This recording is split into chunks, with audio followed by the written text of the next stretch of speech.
तो चलिए बच्चों, आज हम लोग शुरू कर रहे हैं emergency provision in Indian constitution का पार्ट 2। ऑलरेडी पहले पार्ट में हमने डिस्कशन कर लिया था इंपॉर्टेंट फैक्ट्स को। साथ में हमने इमरजेंसी के कारण भी समझे थे कि क्यों ऐसा क्या होता है, किस केस में जब हमारा स्टेट चीज़ों को हैंडल नहीं कर सकता है या फिर सेंटर हमें चीज़ों को हैंडल नहीं कर सकता है, तो वो स्टेट या फिर अपने पूरे के पूरे कंट्री में इमरजेंसी लगा देता है। तो इमरजेंसी की जो प्रावधान थी वो ली गई है कहाँ से? जर्मनी के वाइमर जो कॉन्स्टिट्यूशन है वहाँ से ली गई है नेशनल इमरजेंसी, और इमरजेंसी के जो भी तथ्य हैं वहीं से लिए गए। तो आज जो हम लोग क्लास को करने वाले हैं वो हमारा 5th नंबर का क्लास है, जिसमें हम लोग भारतीय संविधान में आपातकालीन का प्रावधान को पढ़ेंगे, और ये हमारा 5वां क्लास है। और इस क्लास में आज ही कोशिश करेंगे इस कंटेंट को हम लोग कंप्लीट कर लेने का। हम जिस बुक को फॉलो कर रहे हैं, Indian polity by M Laxmikanth, उससे भी अगर आप इस चीज़ों को अच्छे से पढ़ना चाहते हो तो इस बुक में आप आसानी से सभी चीज़ों को देख सकते हैं। बहुत ही अच्छे तरीके से इस बुक में रेफर किया हुआ है। देखिए, हम फंडामेंटल राइट्स देख लिए थे। थोड़ा सा रिवाइज कर देता हूँ आपको कि जब भी हमारे स्टेट में या सेंट्रल में इमरजेंसी लगता है तो जो हमारी एफआर होती है, मतलब फंडामेंटल राइट्स, वो हमारी क्या हो जाती है? ख़त्म हो जाती है, जब तक उस राज्य में या उस कंट्री में इमरजेंसी लगी हुई रही। तो हमारे इमरजेंसी के जो भी प्रकार थे, सबसे पहला था हमारा कौन सा? तो नेशनल इमरजेंसी। मैंने इसके बारे में बताया था कि किस किस केस में नेशनल इमरजेंसी लगता है। कुछ आपको हम एग्जांपल दे देते हैं, जैसे कि अगर कोई दूसरा कंट्री हमारे ऊपर हमला कर दे उस केस में, या फिर हमारे अंतः राज्य में, मतलब राज्य के दो राज्यों के बीच में, या अन्य किसी कारण से कहीं पर भी किसी प्रकार की समस्या आने लगती है, तो उस केस में नेशनल इमरजेंसी लगाया जाता है। नेशनल इमरजेंसी जब भी लगा है तो चाइना के इंडो चाइना वॉर में, फिर इंडो पाकिस्तान वॉर में जितनी बार भी हुई हैं तो इमरजेंसी लगाई गई हैं। यहाँ पे पेपर कटिंग्स मैंने पहले इस चीज़ पे डिस्कशन भी कर लिया है, पिछले वाली वीडियो को आप देख करके सभी चीज़ों को अच्छे से समझ सकते हैं। उसके बाद हमारी बात आती है नेशनल इमरजेंसी। एक बार लगी थी इंदिरा गांधी के टाइम में, इंदिरा गांधी जी ने लगवाया था, तो इन्होंने भी लगाया था। इसको भी हम लोग ऑलरेडी डिस्कस कर चुके हैं। स्टेट इमरजेंसी की बात करें तो स्टेट इमरजेंसी के लिए मैंने आपको ये मैप लास्ट टाइम भी दिखाया था। एक बच्चे ने कहा है कि यूपी में भी 10 बार लग चुका है, तो चलिए हम एक बार उसको कंफर्म कर लेंगे। लेकिन अभी तक जिस ये डेटा मेरे पास है 124 टाइम्स अभी तक हमारे हिंदुस्तान में सारे स्टेट्स में इमरजेंसी लगाई गई है, जिसमें इस डेटा के अनुसार मणिपुर टॉप मोस्ट पे आता है और सबसे कम हमारा दिल्ली आता है। और हमारा जो ये प्रांत है, इसको हम लोग छत्तीसगढ़ कहते हैं, यहाँ पे अभी तक एक बार भी इमरजेंसी नहीं लगी हुई है। तो और भी अन्य चीज़ों को हम लोग तथ्यों को धीरे धीरे समझते चलेंगे। अगर इसमें कुछ अपडेट करना होगा तो उसको अपडेट करके मैं आपको बता दूंगा, क्योंकि ये करंट अफेयर्स में भी आता है कि बाय द वे इमरजेंसी कितनी बार लगी है। तो इस डेटा के अनुसार सबसे हाईएस्ट टाइम मणिपुर में लगा है और सबसे कम बार दिल्ली में। उसके बाद हमारी बात आती है फिनेंशियल इमरजेंसी की। तो फिनेंशियल इमरजेंसी हमारे हिंदुस्तान में अभी तक एक बार भी नहीं लगी है, लेकिन कोविड-19 के कारण लगने की कंडीशन आ गई थी। लेकिन हमारे देश में बहुत सारे जो अर्थशास्त्री हैं, उन्होंने चीज़ों को हैंडल किया, साथ में जो टैक्सेस थे उनको बढ़ा करके, और हिंदुस्तान के लोगों से मदद ले करके उस चीज़ में देश को उन्होंने बचा लिया, जिसके कारण हमारे देश में कोविड-19 के कारण इमरजेंसी नहीं लगी थी। तो चलिए हम लोग देखते हैं आगे की कंटेंट को, जिसमें हम लोग स्टेट इमरजेंसी को थोड़ा सा रिवाइज कर लेते हैं। आर्टिकल 392 नेशनल इमरजेंसी को बताता है, और इसमें किस किस केस में हो सकता है। सबसे पहला, अगर युद्ध हो जाए उसमें। एक्सटर्नल एग्रेशन वही होता है, कोई दूसरा मुल्क अगर हमारे ऊपर हमला करना चाहता है या चढ़ाई करना चाहता है या हमारे ज़मीन को हथियाना चाहता है, उस केस में भी इम्पोज किया जा सकता है, मतलब लगाया जा सकता है। या फिर एम्ड रिबेलियन वर्ड को बाद में चेंज कर दिया गया था बच्चों, और उसको इंटरनल डिस्टर्बेंस नाम के वर्ड से चेंज किया गया था। लेकिन रेबेलियन मतलब उग्र लोग होते हैं, उग्रवादी लोग होते हैं। अगर वो लोग भी अगर बाय द वे कुछ भी समस्या क्रिएट करते हैं, तो उसके कारण भी 352 आर्टिकल के तहत राज्य देश में नेशनल इमरजेंसी की घोषणा करी जा सकती है। अब उसी चीज़ को यहाँ पे बताया है, तो यहाँ पे एक और बात कही है कि ये जो एम्ड रिवेलियन को बदल करके इंटरनल डिस्टरबेंस में चेंज किया गया था, इस शब्द का जो चेंज किया गया था वो हिंदुस्तान के 44वें संविधान संशोधन में करा गया था इसको।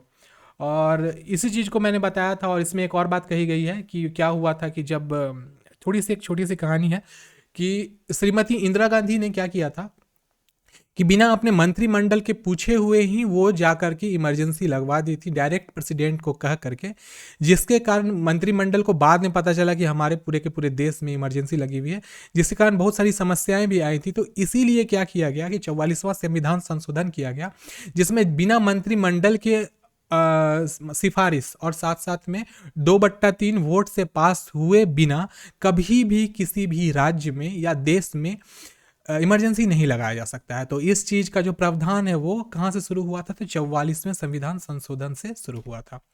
आगे और बात है, इन चीजों को मैंने बता दिया है, ऑलरेडी क्लियर कर चुका हूँ लास्ट वाली क्लास में, हम इसका रिवीजन कर रहे थे।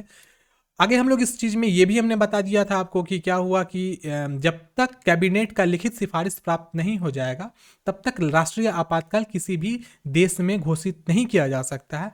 और इसका एक बहुत बड़ा सा उदाहरण 1975 में जो तत्कालीन प्रधानमंत्री बनी थी इंदिरा गांधी, इन्होंने बिना ऑर्डर लिए हुए लगा दिया था और इसके कारण बहुत बड़ी समस्या आई थी।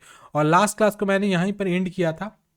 तो उसके बाद क्या हुआ कि 44वां संविधान संशोधन किया गया और उसके बाद पता चला कि अब जब मंत्रिमंडल का 2/3 से वोट पास होगा, पारित होगा, तब वो प्रेसिडेंट के पास जाएगा और प्रेसिडेंट का सील और मोहर लगेगा और फिर ही जा करके राष्ट्रीय आपातकाल राष्ट्र में घोषित करी जा सकती है, बिना उसके नहीं हो पाएगा।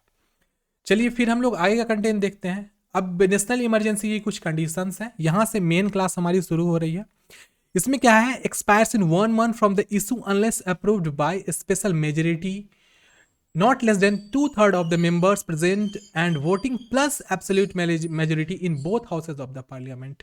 देखो इस चीज को हम ऑलरेडी पहले बता चुके हैं, लेकिन फिर भी आपको हम बता सकते हैं। इस चीज में क्या है कि यह जो अनुमोदन किया जाएगा किनके द्वारा में, मंत्रिमंडल के द्वारा में, तो वो अनुमोदन 1 महीने के भीतर ही करना होगा, 1 महीने के अंदर ही समाप्त करना पड़ेगा इसको।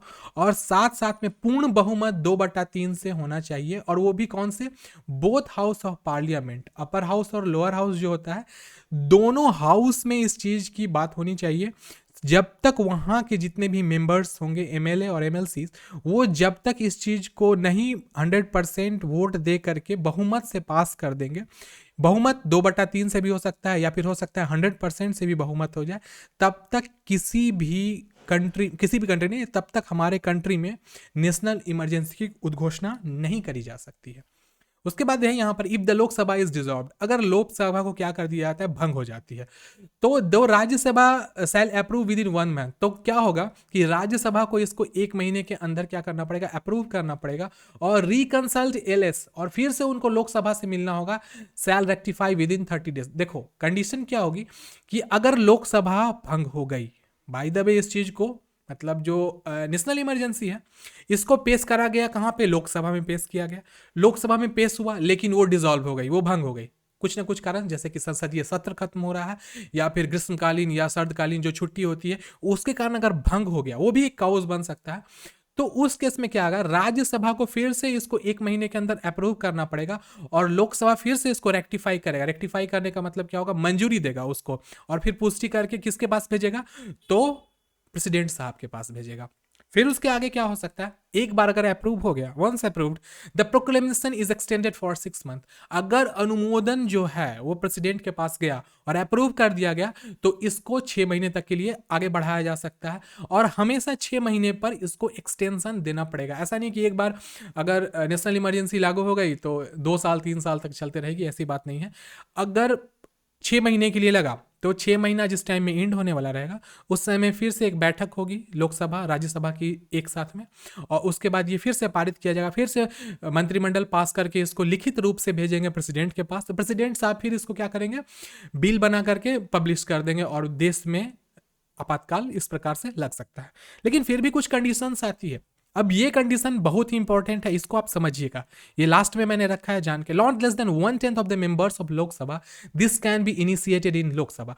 अगर लोकसभा से इसकी शुरुआत हो रही है, किसकी, इमरजेंसी को लागू कराने की, तो उसमें क्या होगा, 1/10 मतलब कम से कम 1/10 मतलब 10 सदस्यों में से एक सदस्य, अध्यक्ष, इंग्लिश में ही पढ़ते हैं ज्यादा अच्छा रहेगा, may give notice in writing to the speaker और प्रेसिडेंट। तो वो क्या कर सकते हैं, या स्पीकर को, स्पीकर ऑफ जो लोकसभा होंगे उनको, नहीं तो प्रेसिडेंट को वो नोटिस देंगे, वो भी लिखित तौर पे उनको देना पड़ेगा।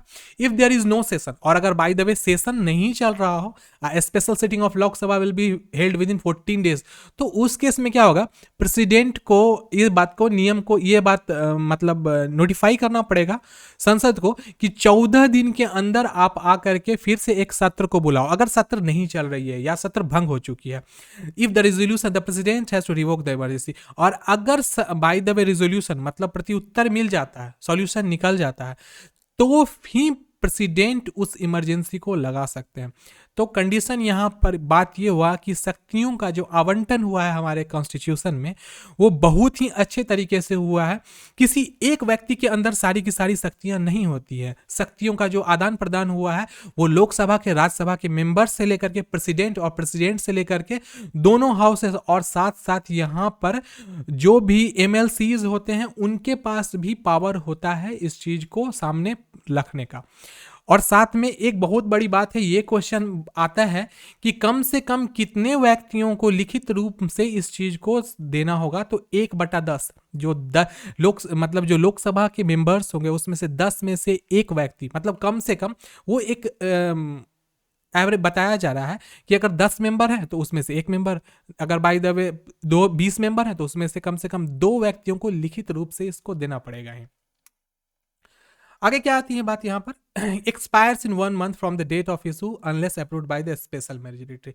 अगर ऐसा हो जाए कि अनुमोदन जारी किया जाए और वो अप्रूव नहीं हो सका मेजोरिटी ऑफ पीपल के द्वारा, और वो भी कितने दिनों में, तो 2 मतलब 1 महीने के अंदर में, और कितने व्यक्तियों के द्वारा, तो 2/3 लोगों के द्वारा, तो उस केस में क्या होगा, not less than 2/3 of the members presented in voting. अगर वोटिंग में जितने लोग हैं उसमें 2/3 लोगों से अगर वह पारित नहीं होता है तो क्या होगा in both of the house, तो उस केस में क्या होगा कि वह देखो उस केस में क्या होगा कि 1 महीने के अंदर वो समाप्त हो जाएगा। मतलब क्या कि 1 महीने के अंदर जितने भी वोटिंग्स होने हैं उस वोटिंग में एवरेज 2/3 मेंबर ऑफ पीपल से वो वोटेड होना है, और मतलब वोटेड में क्या मतलब उतने लोग राजी होने चाहिए। अगर राजी नहीं हुए 1 महीने के अंदर तो वो क्या होगा, समाप्त हो जाएगा। उसके बाद क्या, इधर लोकसभा इज डिसॉल्व, अगर लोकसभा अगर बाय द वे क्या हो गई, भंग हो गई, डिसॉल्व कर दी गई, तो इसको राज्यसभा में क्या करना, shall approve within 1 month, तो उसको राज्यसभा में उसको 1 महीने के भीतर मंजूरी देनी पड़ेगी। And reconstitute Lok Sabha shall rectify within 30 days. अब फिर वो क्या होगा, लोकसभा का गठन होगा और 30 दिन के भीतर उसकी पुष्टि करी जानी होगी। देखो इस चीज को हम ऐसे समझ सकते हैं कि अगर लोकसभा, देखो यहां पर हम लोग लोकसभा देखते हैं, लोकसभा में इस चीज को पेश करा गया, किस चीज को पेश किया गया, तो हमारी नेशनल इमरजेंसी को पेश किया गया। ये जैसे ही पेश हुआ और लोकसभा हमारी भंग हो गई, तो भंग होते ही क्या होगा, 1 महीना 30 डेज का टाइम मिलेगा, और ये हमारी कहाँ जाएगी, आरएस में जाएगी, राज्यसभा में जाएगी, और राज्यसभा को 30 दिन के अंदर में इसको पुष्टि कर देना होगा, इधर यस और नो। अगर नहीं हुआ तो फिर से वो चला जाएगा कहाँ पे, मंत्रिमंडल में चला जाएगा, और मंत्रिमंडल में गया तो फिर से वोटिंग फिर 2/3 करो। देखो हमेशा याद रखिएगा टाइम एकदम जो 30 दिन दिया गया है उसी के अंदर होना है, ऐसा नहीं कि 31 दिन 35 दिन हो जाए, ऐसा नहीं। और वो मेजोरिटी से पास होना अनिवार्य होता है, नहीं पास हुआ फिर वो बैक हो जाएगा, वो प्रेसिडेंट के पास जाएगा ही नहीं फिर। उसके बाद क्या कहता है, once approved the proclamation is extended for 6 months, और बाय द वे एक बार उद्घोषित हो गई तो 6 महीने तक के लिए उसको बढ़ाया जा सकता है। उसी चीज को यहां पर बताया गया है। नेक्स्ट हम लोग देखिए यहां पर, अब इसका प्रभाव क्या क्या पड़ता है, किस किस जगह, एग्जीक्यूटिव पे, लेजिस्लेचर पे, फिनेंशियल, ये 3 जो हमारी इकाई हैं इन पे क्या क्या प्रभाव पड़ता है किसका, तो नेशनल इमरजेंसी का, इसको समझिएगा।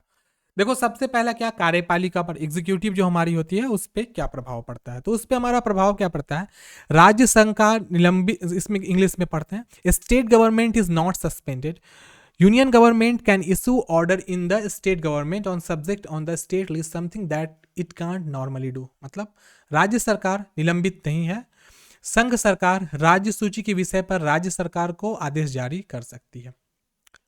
इसको इन अदर वर्ड हम लोग समझते हैं कि बाय द वे किसी भी हमारे हिंदुस्तान में, किसी भी कह रहा हूं, हमारे हिंदुस्तान में राष्ट्रीय आपातकाल लागू कर दिया गया, तो उसमें जो हमारी संघ होगी, मतलब जो सेंट्रल गवर्नमेंट है, वो क्या करेगी कि राज्य सरकार को एक विशिष्ट प्रकार का ऑर्डर्स देगी, और वह जो भी ऑर्डर देगी उसको उसको पालन करना पड़ेगा। उसको वो चाहे तो खंडन करना तो ऐसा पॉसिबल नहीं है, वैसे ऐसा हो ही नहीं सकता है कि वो ऑर्डर दे और उसका पालन न किया जाए। फिर उसके बाद नेक्स्ट हमारी आती है विधेयक। अब इसमें कहते हैं state legislature is not suspended. अब राज्य विधानमंडल इसमें निलंबित नहीं होती है, however parliament can make law. लेकिन फिर भी क्या होगा, संसद चाहे तो राज्य के लिए विशेष प्रकार का कानून बना सकता है। Such laws remain valid for 6 month. और वो जो लॉ होता है, नियम कानून होता है, वो 6 महीने तक लगे रह सकते हैं after the emergency ceases to be. और ऐसे कानून जो भी लगते हैं ना, विधेयिका के द्वारा, लेजिस्लेचर के द्वारा जो भी कानून लगते हैं, वो हमारा जो आपातकाल है उसके समाप्त होने के 6 महीने बाद तक भी वैध रहते हैं। इस चीज़ को हम लोग दूसरे तरीके से ये समझते हैं, अगर समझिए हमारे पूरे के पूरे कंट्री में नेशनल इमरजेंसी लग गई, और उस इमरजेंसी में ऐसा कह दिया गया बिहार स्टेट के लिए कि बिहार स्टेट में जो टैक्सेस होंगे उसको अब बढ़ा करके 40% टैक्स लिया जाएगा लोगों से। तो जब हमारे पूरे हिंदुस्तान में राष्ट्रीय आपातकाल खत्म भी हो जाएगा, उसके 6 महीना तक ये सब चीज एप्लीकेबल रहेगी। नेक्स्ट हमारा क्या कहता है, फिनेंशियल। अब वित्तीय में क्या होगा, तो राष्ट्रपति की इच्छा के अनुसार वितरण संसद द्वारा अनुमोदित के अधीन है, मतलब डिस्ट्रीब्यूशन एज पर। अब यहाँ पर फिनेंशियल जो भी होगी कि किस राज्य को कितने पैसे देने हैं, किस प्रकार का बेनिफिट देना है, ये सब फुल्ली डिपेंडेंट किन के ऊपर चला जाएगा, तो प्रेसिडेंट की ऑर्डर के ऊपर। अब प्रेसिडेंट चाहे तो खुद से ये ऑर्डर नहीं देंगे, प्रेसिडेंट के पास फिर से जो लोकसभा राज्यसभा के मेंबर्स हैं, मतलब जो प्राइम मिनिस्टर का मंत्रिमंडल है, वो मंत्रिमंडल ही इस चीज़ का डिसीजन लेगा। वहाँ पर बातें चलेगी कि ये राज्य बहुत ज़्यादा पिछड़ा हुआ है। अब यहाँ पर इसको हम क्लियरली आगे और अच्छे तरीके से आपको समझा रहे हैं। जैसे कि अगर मिजोरम राज्य में ऐसा हो जाए कि कुछ सांप्रदायिक दंगों के कारण पूरा राज्य जलने लगे, और साथ साथ में वहाँ पे बगल की जो मुल्क है चाइना, वो भी चढ़ाई करने लगे, तो अगर इमरजेंसी लगेगा तो उस इमरजेंसी में मिजोरम के सपोर्ट में जितने भी लोकसभा और राज्यसभा के मेंबर हैं वो आएंगे, और वहाँ होने वाली क्षतिपूर्ति को भी प्रेसिडेंट को सिफारिश दे करके उस क्षतिपूर्ति को पूरा कराने की कोशिश करेंगे। तो ये वित्तीय सहायता के रूप में जो सेंट्रल गवर्नमेंट का नियम कानून होगा उसी के अधीन ये चीज होगा। इफेक्ट ऑन एफ आर मतलब यहाँ हो गया फंडामेंटल राइट्स। एफ को हमने शॉर्टकट में लिख दिया है, आप इस चीज को समझना, फंडामेंटल राइट को एफ कहते हैं, ठीक है। Article 19 automatically suspended. देखो आर्टिकल 19 के अंदर जो बोलने की हमारी होती है, आर्टिकल 19A हमारे बोलने की स्वतंत्रता आर्टिकल, और इसमें और भी अलग अलग आर्टिकल हैं, संघ बनाने की, बिजनेस करने की, साथ में जो भी मतलब ग्रुप बनाने की, धार्मिक स्वतंत्रता। देखो स्वतंत्रता में जो भी चीज़, जितनी भी चीज़ें होती हैं, वो सारी की सारी चीज़ें क्या होगी, सस्पेंड कर दी जाएंगी। अब कोई आदमी चाहेगा नेशनल इमरजेंसी के टाइम में देश के विरोध में या पक्ष में बोलना, तो उसको बोलने का अधिकार नहीं रहेगा। कोई आदमी चाहेगा संघ बना करके मीटिंग करने का, ये भी अधिकार छीन लिया जाता है in case of war and internal. और यह परिस्थिति उस समय में ज्यादा लागू हो जाती है जब युद्ध या फिर बाहरी आक्रमण हो जाए। अगर देश का अंतरदेशीय कुछ ऐसी समस्या आती है तो उस केस में आप बना सकते हैं, लेकिन वो सारे नियम हमारे सुप्रीम कोर्ट के अनुसार होंगे, ये भी बात ध्यान में रखिएगा। President bye a further order can specify other fundamental rights that won't be operated accepting article 20 and 21। Article 20 और 21 जो है फंडामेंटल राइट का, ये सब भी क्या होगा कि उसको सस्पेंड नहीं किया जाएगा। आर्टिकल 20 और 21 में, चलिए बच्चों मैं आपसे एक क्वेश्चन पूछता हूँ, आर्टिकल 20 क्या है, जल्दी बताइए आप लोग। आर्टिकल 20, सब लोग तो अभी लाइन पे हैं जितने लोग, आप में से कोई एक बच्चा भी जवाब दे सकता है आर्टिकल 20 क्या है, जल्दी बताओ, लिख के ही बता सकते हैं। सर, दो सिद्धि के अपराध में। ओके हाँ, आर्टिकल क्या बोले, फिर से बोलिए तो जी। सर 20 का दंड। मैं समझ नहीं पा रहा हूँ आप, कौन सा दंड, मतलब लड़ाई वाला, यही कह रही हैं आप क्या?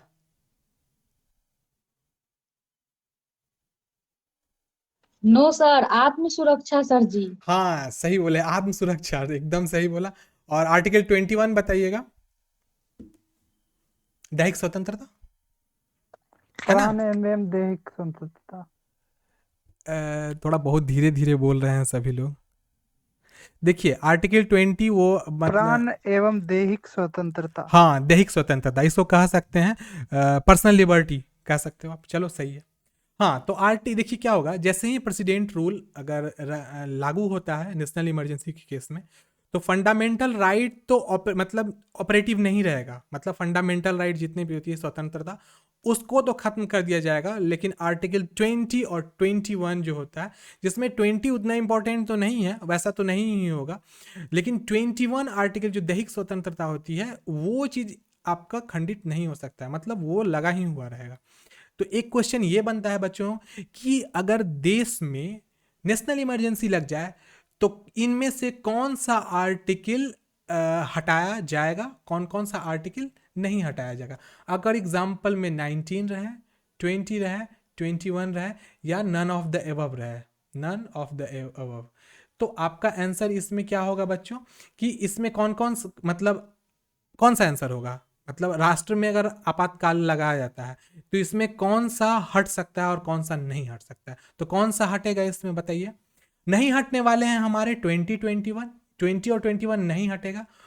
और हट सकता है कौन सा, तो 19 हट सकता है, क्या वो हटा ही दिया जाता है अगर नेशनल इमरजेंसी, तो और आर्टिकल 19 इनवैलिड हो जाएगी। लेकिन 2020 और 20 और 21 को नहीं हटाया जाएगा, जिसमें 21 मोस्ट इंपॉर्टेंट हमारा बनता है। उसी चीज को यहां पर बताया गया। राष्ट्रपति एक और आदेश द्वारा एक नए फंडामेंटल राइट निर्दिष्ट कर सकते हैं, जो ये कला नहीं, जो आर्टिकल 20 और 21 को छोड़ करके इनवैलिड हो जाएगा। उसी चीज को यहां बताया गया, हिंदी में थोड़ी अलग तरीके से लिखी गई है। आगे देखिएगा, नेक्स्ट जो हम लोग कंटेंट को बच्चों देखने वाले हैं, ये हमारा प्रेसिडेंट रूल। प्रेसिडेंट रूल के क्या मुख्य काउजेज हैं। देखिए सबसे पहला कि ये जो प्रेसिडेंट रूल होता है ये आर्टिकल कितने के अंतर्गत आता है, तो 356, ये हमारा प्रेसिडेंट रूल के अंतर्गत आता है। अब क्या है, if the president is satisfied that there exist a situation where the state admin can not carried in accordance with the provisions of the constitution, he can make an proclamation of failure of the constitutional machinery in the state. Ambedkar has envisaged, Ambedkar वाली बात को बाद में बताते हैं, पहले मैं आपको इसको समझाता हूँ। राष्ट्रपति शासन होता क्या है। राष्ट्रपति शासन किसी भी राज्य में लगाया जाता है। राष्ट्रपति शासन चाहे तो राज्य का गवर्नर नहीं लगा सकता है। राष्ट्रपति शासन लगाने के लिए किसी भी राज्य में गवर्नर को सबसे पहले लिखित रूप से प्रेसिडेंट के पास एक प्रोक्लेमेशन, उद्घोषण पत्र देना पड़ेगा। उसके बाद जिस समय में राष्ट्रपति हमारे चाहेंगे उस उद्घोषणा पत्र को वैलिड मानेंगे, साथ में उस चीज के बारे में सदन में, लोकसभा और राज्यसभा में ऑलरेडी चुना मतलब बातें कर ली जा चुकी, उसके बाद ही प्रेसिडेंट रूल राज्य में लग सकता है। तो अगर प्रश्न पूछा जाएगा कि क्या गवर्नर चाहें तो राज्य में प्रेसिडेंट रूल लगा सकते हैं, तो नहीं। गवर्नर चाहेंगे तो गवर्नर बस उस बात को प्रेसिडेंट तक पहुंचा सकते हैं, लगाना ना लगाना उनके अंतर्गत आता है। इसी बात को यहाँ पे कहा गया है, यदि राष्ट्रपति संतुष्ट है कि ऐसी स्थिति मौजूद है जहां राज्य प्रशासन संविधान के प्रावधानों के अनुसार नहीं चल सकता है, नियम कानून वहां पे नहीं चल रहे हैं, तो वह राज्य में संवैधानिक तंत्र की विफलता की घोषणा कर सकता है। तो वो बोल सकता है राज्य में जो संवैधानिक तंत्र है वो ढंग से नहीं चल रहा है, तो वो चाहे तो इसकी अनुमोदन कर सकते हैं प्रेसिडेंट के पास में, कौन, तो गवर्नर। अंबेडकर क्या कहते हैं, Ambedkar has envisaged article 356 to remain a dead letter in the constitution. अब क्या है, अंबेडकर ने अनुच्छेद 356 को संविधान में एक मृत पत्र के रूप में उनको कह दिया है, मृत पत्र। अब ये भी क्वेश्चन बन रहा है कि अंबेडकर ने कौन से आर्टिकल को संविधान में डेड लेटर कहा है, तो डेड लेटर 356 को कहा गया है। उसकी परिकल्पना वो की है, मतलब इनविसेज्ड किए हैं उनको। इनके लिए आश्चर्य की यह बात थी कि अभी तक इसका कम से कम 124 बार उपयोग किया। अब देखो ये बात तो यहाँ पे थोड़ा अजीब सा लाइन लिखा हुआ है, must to his surprise, must to his नहीं होना है, मस्ट टू दिस सरप्राइज। इस चीज के लिए ये बहुत बड़ी आश्चर्य की बात है कि अभी तक 124 बार हमारे हिंदुस्तान जैसे गणतांत्रिक, मतलब जो हम लोगों के द्वारा चलाने वाला जो मुल्क है, वहां पर प्रेसिडेंट रूल अभी तक 124 बार लगाया जा चुका है। तो ये बात समझने वाली है कि मैंने आपको बताया था कि ये जो हमारे आर्टिकल आया है इमरजेंसी की, जिस टाइम में इस चीज़ को पेश किया गया था संविधान सभा की बैठक में, तो बहुत सारे ऐसे भी नेता आए थे जिन्होंने ये बात कहा कि ये चीज़ कहीं से भी अच्छा नहीं है, ये लोगों का जो फंडामेंटल राइट है वो छीन रहा है। अगर किसी भी टाइम में इमरजेंसी देश में या फिर हमारे राज्य में लगता है तो सबसे पहली बात हमारी फंडामेंटल राइट चली जाती है। हमें मतलब जो भी देखो, याद रखना हमेशा, हमारे जो बॉर्ड मतलब जो हम हिंदुस्तान के लोग हैं उसके लिए सबसे इंपॉर्टेंट उसका फंडामेंटल राइट होता है। फंडामेंटल राइट्स में से एक भी राइट आपका हटा लिया जाएगा ना तो आप जिंदगी खुल के नहीं जी पाइएगा हिंदुस्तान में। तो इसी चीज़ को हटाए जाने से बहुत सारे बड़े बड़े जो नेता थे संविधान सभा के बैठक में उन्होंने इस चीज़ का खंडन भी किया था। लेकिन जो अंबेडकर साहब का टीम था उन्होंने एक बात डायरेक्ट क्लियर कह दिया, और उन्होंने के.एम. मुंशी साहब ने तो इस चीज़ को डायरेक्ट कहा था और साथ साथ में अंबेडकर साहब ने उनका फेवर भी लिया था और कहे थे कि अगर हिंदुस्तान मुल्क ही नहीं रहेगा तो वहाँ की लोग किस काम की, राज्य ही नहीं रहेगा तो लोग किस काम के। अब देखो, सबसे पहले इमरजेंसी लगाने का सिंपल सा अर्थ होता है कि इमरजेंसी उस परिस्थिति में लगती है जब हमारे काबू से बाहर चीजें जाने लगती है। तो काबू में सबसे पहले हम खुद को बचाएंगे तब ना लोगों को बचाएंगे। अब देश ही नहीं बचा रहेगा तो लोग की क्या। अब इसीलिए जो हमारे फंडामेंटल राइट्स होते हैं उसको हटा दिया जाता है। लेकिन दैहिक स्वतंत्रता और साथ साथ में आर्टिकल 20 जो डिप्रेव्ड होती है, मतलब जो लोगों के बीच में होती है, वो चीज़ नहीं हटाई जाती है। देखो फिर इसके बाद आगे कहा गया है कि हिंदुस्तान में कम से कम अभी तक 124 बार इस चीज़ का उपयोग कर दिया गया है, राष्ट्रपति शासन का। फिर उसके बाद है प्रेसिडेंट रूल की कुछ फीचर्स हैं, इसको आप ध्यान से समझिएगा। सबसे पहला फीचर क्या है, such a proclamation lapse after 2 month, मतलब unless approved by the parliament by a special simple majority. देखो पार्लियामेंट में सबसे पहले चीज क्या चाहिए, तो बहुमत चाहिए होगा। किस चीज के लिए, तो प्रेसिडेंट रूल लाने के लिए स्टेट में।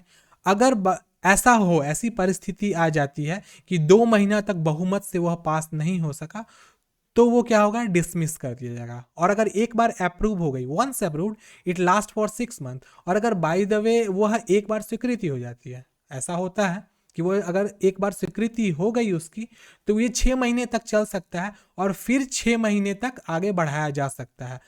और उसकी भी एक नियम है कि यह मैक्सिमम किसी भी राज्य में 3 साल तक के ही बढ़ाया जा सकता है। मतलब एक सेशन हुआ, 6 महीने क्रॉस हुए, फिर दूसरा सेशन हुआ, ऐसे करके 3 साल तक ही वो लोग जा सकते हैं। उसके बाद किसी न किसी व्यक्ति को स्टेट का सीएम बनाना ही पड़ेगा, चीफ मिनिस्टर बनाना ही पड़ेगा। उस केस में उस स्टेट से लगातार रूप से presidency rule more than 6 times या फिर 3 ईयर्स तक नहीं लगाई जा सकती है। To extend it beyond 1 year, अगर 1 साल से ऊपर उसको बढ़ाना है तो 2 परिस्थितियां चली आती हैं जिसको फुलफिल करना पड़ेगा। अगर 1 साल से आगे बढ़ाना है तो 2 शर्तें को पूरी करनी होगी। वो शर्तें कौन कौन सी, national emergency should be in operative in whole of the India और whole of any part of the state. तो अगर एक्सटेंड करना है 1 साल से ऊपर तो 2 परिस्थिति होनी चाहिए। सबसे पहला कि पूरे राज्य, पूरे देश में इमरजेंसी लगा होना चाहिए, आपातकाल राष्ट्रीय तौर पे लगा होना चाहिए, या तो पूरे देश में या फिर पूरे राज्य के हिस्से में। अब ऐसा नहीं है कि कुछ पार्ट में पार्सलाइज कर करके आप किसी एक डिवीजन में या किसी 2 डिवीजन में आप इमरजेंसी लगा दे रहे हो और कुछ पार्ट में नहीं लगा हो, तो उस केस में नहीं होनी चाहिए। दूसरा क्या है, EIC जो इलेक्शन कमीशन ऑफ इंडिया है certifies that election can not be conducted in the state. और दूसरी परिस्थिति ये आती है कि अगर 1 साल से ऊपर एक्सटेंड करना है प्रेसिडेंट रूल को तो उस केस में इलेक्शन कमीशन बोलेगा कि किसी प्रकार का भी चुनाव, चाहे वो छोटा हो डिस्ट्रिक्ट लेवल का या फिर बड़ा हो राज्य स्तरीय, वो चुनाव नहीं कराया जा सकता है। तो ये भी एक इंपॉर्टेंट फैक्ट बनता है। उसके बाद हम लोग आते हैं इसका प्रभाव। Declares executive powers of state rest with him, he can also delegate the same to any other authority as per liking। कहने का अर्थ है राज्य की कार्यकारी शक्तियों को उसके पास घोषित करें, वह अपनी पसंद के अनुसार किसी अन्य पदाधिकारी जैसे राज्यपाल को भी सौंप सकता है।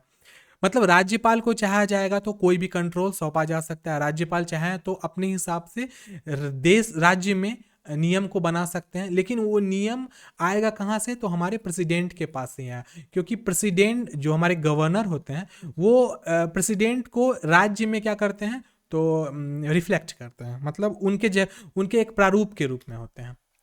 Dissolves or suspended of the state legislature. If suspended, the parliament can exercise in legislative power not delegated to any other authority. Effect on fundamental right? No effects. कहने का अर्थ है कि राज्य विधान मंडल को भंग करना या निलंबित करना। अब आप राज्य विधान मंडल को चाहें तो भंग कर सकते हैं या निलंबित भी कर सकते हैं। अगर निलंबित कर दिया जाता है तो संसद अपनी विधायी शक्तियों का प्रयोग कर सकती है। तो जो संसद होती है ना, वो चाहेगा तो अपना पावर्स का इस्तेमाल कर सकता है, लेकिन इसका किसी भी प्रकार का असर जो हमारा फंडामेंटल राइट होता है, मौलिक अधिकार, उस पर नहीं पड़ता है। तो ये सब थोड़ा सा डीप पॉइंट है, बस ये बात आप समझ लीजिए कि ये इफेक्ट किस प्रकार से होता है। नेक्स्ट जो हमारा टर्म आता है वो है हमारा फिनेंशियल इमरजेंसी। फिनेंशियल इमरजेंसी एक ऐसी परिस्थिति होती है जब राष्ट्र मॉनेटरी तौर पे, मतलब पैसे के रूप में कमजोर पड़ जाता है। आर्टिकल 360 इसको रिफ्लेक्ट करता है, और अभी तक देखा जाए हिंदुस्तान में कभी भी आर्टिकल 360 लगाने की ज़रूरत नहीं पड़ी है। फिनेंशियल इमरजेंसी नहीं लगी है, बार बार मैं बता रहा हूँ इस चीज़ को, फिनेंशियल इमरजेंसी अभी तक नहीं लगी है। और आप हमेशा मनाइएगा कि देश में भैया 2 इमरजेंसी नेशनल लग जाए और स्टेट वाला लग जाए, लेकिन फिनेंशियल ना लगे। और वैसे एक बात कह रहा हूँ, इमरजेंसी देश में न ही लगे तो अच्छा है, क्योंकि इमरजेंसी लगने से बहुत सारी समस्याएं आने लगती है, और भी खतरनाक टाइप की समस्या आती है, चाहे वो आर्टिकल 352 हो, 56 हो या 60 हो, किसी के भी ऊपर हो। तो यहाँ पर वित्तीय आपातकाल जो आज तक नहीं लगाया है, इसकी कंडीशन क्या है? If the president is satisfied that a situation has arisen whereby the financial stability or credit of India or any other part of the territory thereof it threatened, it may be proclamation like a declaration to if this effect। Hindi में इस चीज़ को आप समझिएगा कि financial जो emergency होती है वो किस देश में लगाई जाती है, जब राष्ट्रपति इस चीज़ को समझ लेते हैं कि पूरे के पूरे राष्ट्र में ऐसी परिस्थिति आ गई है जिसमें जो क्रेडिट, उधार कुछ ज़्यादा राज्यों के ऊपर या देश के ऊपर चला गया है, या फिर जो हिंदुस्तान का क्रेडिट है वो खतरे में पड़ गया है, मतलब लोग उसको उधार नहीं दे सकते हैं और कोई मुल्क हमसे ज़्यादा उधार ले लिया है और फिनेंशियली हम कमज़ोर होते जा रहे हैं। तो इस केस में आर्टिकल 360 लगाया जाता है। सिर्फ यही एक परिस्थिति होती है जब 360 आर्टिकल हमारा लगेगा, और इसकी कुछ विशेषताएं हैं।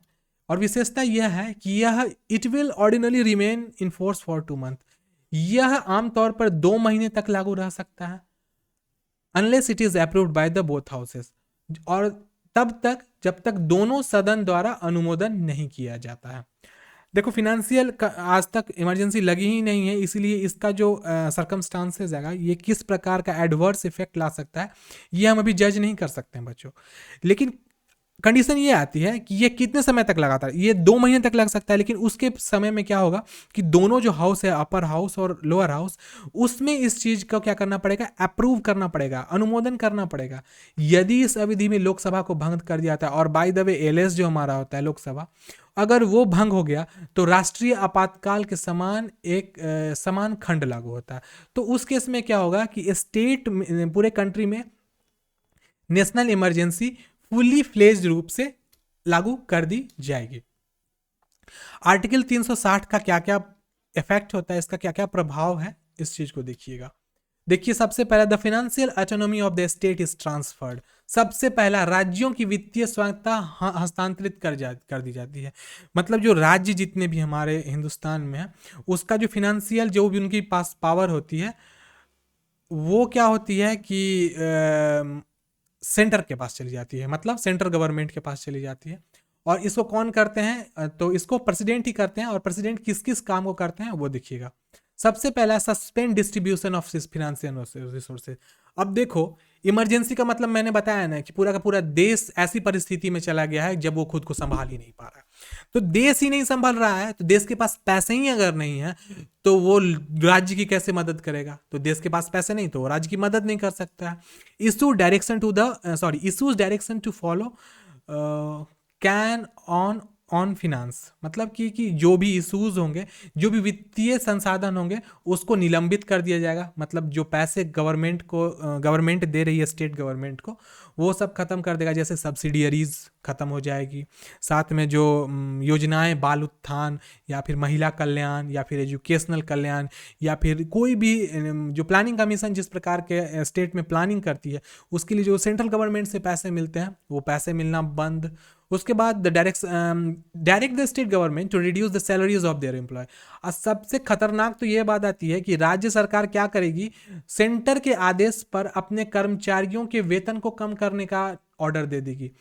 तो इसीलिए ऐसा कंडीशन आपको बीच में कोविड के टाइम में सुनने को आया होगा कि कोविड के टाइम में जितने भी सेंट्रल गवर्नमेंट के एम्प्लॉय हैं उनकी सैलरी को 50% करने की बात आ रही थी। तो वो 50% की जो बात आ रही थी वो बात कुछ और नहीं थी, वो यही वित्तीय आपातकाल की बात थी कि जैसे ही वो लगेगा सैलरी सबकी कम हो जाएगी। तो कोई आदमी अगर 50,000 रुपया कमा रहा है और उसको 60% देना है तो सिर्फ उसको 30,000 मिलेगा, 20,000 गवर्नमेंट अपने प्रोटेक्शन के लिए रख लेगी। क्योंकि जब वो खुद ही इस चीज़ के लायक नहीं है, जब वो खुद ही स्टेबल नहीं है, तो वो दूसरे की क्या मदद कर पाएगी। क्योंकि देखिए आप जो वर्क करते हैं वर्क के हिसाब से गवर्नमेंट आपको पे कर रही है, तो वो पेमेंट जो आपको मिल रहा है, जो सैलरी मिल रही है, वो गवर्नमेंट ऐसा तो नहीं ना है कि अपने से पैसा छाप लेगी और आपको दे देगी। वो हर चीज़ मेंटेन करता है, पर कैपिटा इनकम, साथ में नेशनल इनकम, साथ में ग्रॉस इनकम, बहुत तरीके के अलग अलग इनकम्स होते हैं जिनको मिला करके एक किसी भी डिपार्टमेंट का या ऑर्गेनाइजेशन के कर्मचारियों की सैलरी का सैलरी के बारे में उसको मतलब उद्घोषित किया जाता है कि इतना सैलरी देना है। अब आप खुद देख सकते हैं, कुछ उदाहरण के तौर पे देखते हैं। जैसे कि हम इस चीज़ को आगे चर्चा में रखते हैं, आप इसको आगे देखिए। Direct the government to reserve all financial and money bill in his consideration. अब राज्यपाल, देखो जो भी धन विधेयक होता है जो government state government central government से नीड रखती है कि मुझे 10 लाख करोड़ रुपए चाहिए ब्रिज बनाने के लिए, तो अब देखिए उस प्रकार का जो विधेयक होता है उसको राज्यपाल क्या करता है कि अपने पास आरक्षित करके रख लेता है जब तक कि स्टेट या सेंटर में फिनेंशियल इमरजेंसी नहीं लागू कर दी है। तो इस चीज़ों को भी, ये भी बहुत बड़ा फैक्ट बनता है। और criticism of the emergency provision, अब इस पे क्रिटिसिज्म कौन कौन सा क्रिटिसाइज करने वाली, देखो क्रिटिसिज्म बहुत सारी होती है। क्रिटिसिज्म का अर्थ होता है कि इसका क्या क्या आलोचना है। सबसे पहला क्या, some members of the constituent assembly criticise the incorporation of emergency provision in the constitution on the following grounds. देखो निम्न परिस्थितियों के का मतलब प्रावधान पर, मतलब संविधान सभा के कुछ जो सदस्य थे वो निम्नलिखित आधारों पर संविधान में आपातकालीन प्रावधानों को शामिल करने की उन्होंने आलोचना करी थी। वो आलोचना क्या क्या थी, सबसे पहला, the federal character of the constitution will be destroyed and the union will become all powerful. देखो जो भी इमरजेंसी है, चाहे वो 352 हो, 356 हो, 360 हो, मैटर नहीं करता है, जैसे ही देश में इमरजेंसी लगेगा तो उसमें सबसे शक्तिशाली कौन हो जाएगा, तो केंद्र सरकार हमारी शक्तिशाली हो जाएगी। और देखो किसी एक को पावर दे देना पूरा का पूरा देखा जाए तो फंडामेंटल राइट के खिलाफ है, क्योंकि हिंदुस्तान के जितने लोग हैं वहाँ शक्तियां न आवंटित हैं, किसी एक के पास पूरी की पूरी पावर नहीं है, वो शक्ति किसी एक को मिल जाए। इसके लिए हमारे B.R. अम्बेडकर साहब की जो टीम थी कॉन्स्टिट्यूशन असेंबली, उन्होंने क्या किया था, पावर का डिस्ट्रीब्यूशन किया था। हम पावर का डिस्ट्रीब्यूशन को भी आगे आने वाली क्लासेस में समझेंगे और किस प्रकार से पावर का डिस्ट्रीब्यूशन स्टेट लेवल पे और सेंट्रल लेवल पे किया था, इसको भी हम लोग बहुत अच्छे से समझेंगे। बच्चों आप एकदम बढ़िया से एकदम लगातार लगे रहिएगा। तो यहाँ पर सबसे बड़ी समस्या क्या आएगी, जैसे ही फिनेंशियल कर रहा हूँ, इमरजेंसी जैसे ही लगेगी वो प्रॉब्लम क्रिएट करने लगेगी हमारे कंट्री में। और सबसे पहली प्रॉब्लम क्या आएगी कि सेंट्रल हमारा पावरफुल बनेगा, सेंटर पावरफुल बन जाएगा, हम लोग की तो शक्ति ही नहीं रही कुछ, ना बोलने का अधिकार रहेगा, ना गुट बनाने का अधिकार रहेगा, और समझो तो सिर्फ दैहिक स्वतंत्रता का अधिकार को छोड़ के सारा अधिकार खत्म हो जाएगा हमारा। उसके बाद क्या है, the powers of the state. अब क्या है, जो हमारी राज्य की शक्तियां होती हैं, कौन कौन सा, both the union and the units, मतलब संघ और सेंटर दोनों का, will entirely be concentrated in the hands of the union executive।